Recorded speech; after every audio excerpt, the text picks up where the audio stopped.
Welcome back. As 2020 presidential candidates battle for the chance to face off against President Trump, it is the race for control of the Senate that is really heating up. Democrats need to flip just 4 seats if they don't win the presidency. But can they do it? Here to help me break it all down is visiting fellow for the Independent Women's Forum, Carrie Sheffield. It is great to have you back with us. Great to be here. Thanks for having me, Heather. Yeah. So a hot topic here. I mean, Yes. Can Democrats do it? Let's just begin with the general question. Well, you know, there are some, obviously they are in the minority, so that they have that headwind alone.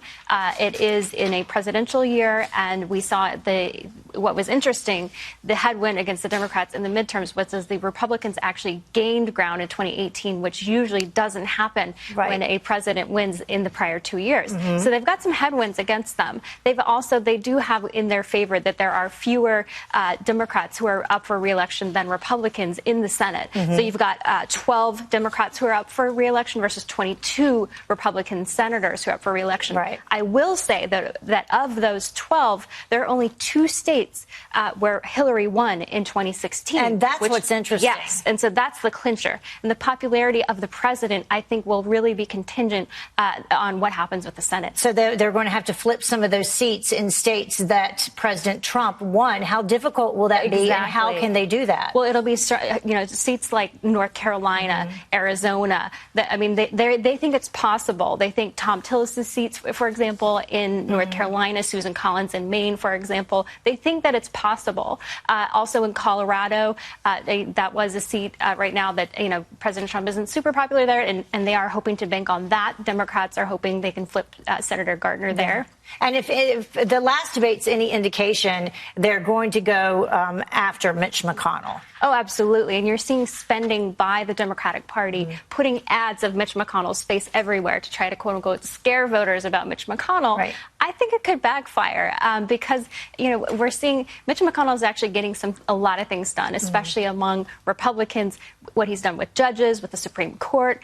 He was the one who defeated Nancy Pelosi on this border funding bill. So he's getting a lot of things done, and I think could actually mobilize and motivate conservatives. And it does look like there's some infighting in terms of the Democratic Party, specifically when it comes to that border funding and the border bill involving Nancy Pelosi and at least the 4 female freshman Democrats. Oh, absolutely. What about the House? Let's talk about that. Sure. So the House is a very interesting story because there were many districts that flipped in 2018 that are strongly Republican districts. So my home state of Utah, for example, Ben McAdams is a Democrat who won in an R+13. That means the party registration in his district is +13 Republican.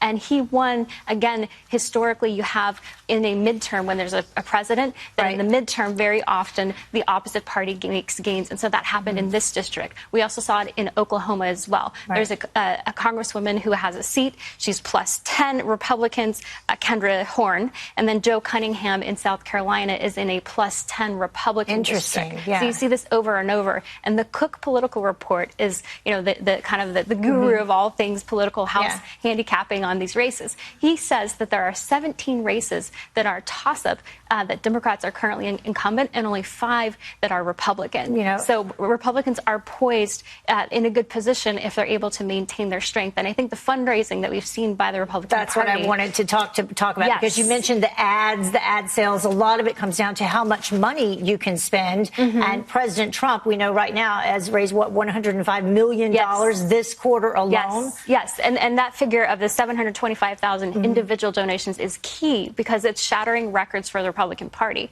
because it indicates the number of donors as opposed to just the sheer top dollar amount. And that bodes well for Republicans. They're doing well.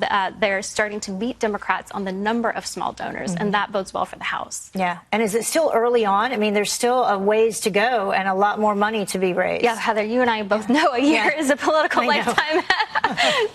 It is, but we'll be here through it all. We will. Carrie, thank you so much for joining. It's always great to see you. Thank you, Heather. Great to see you.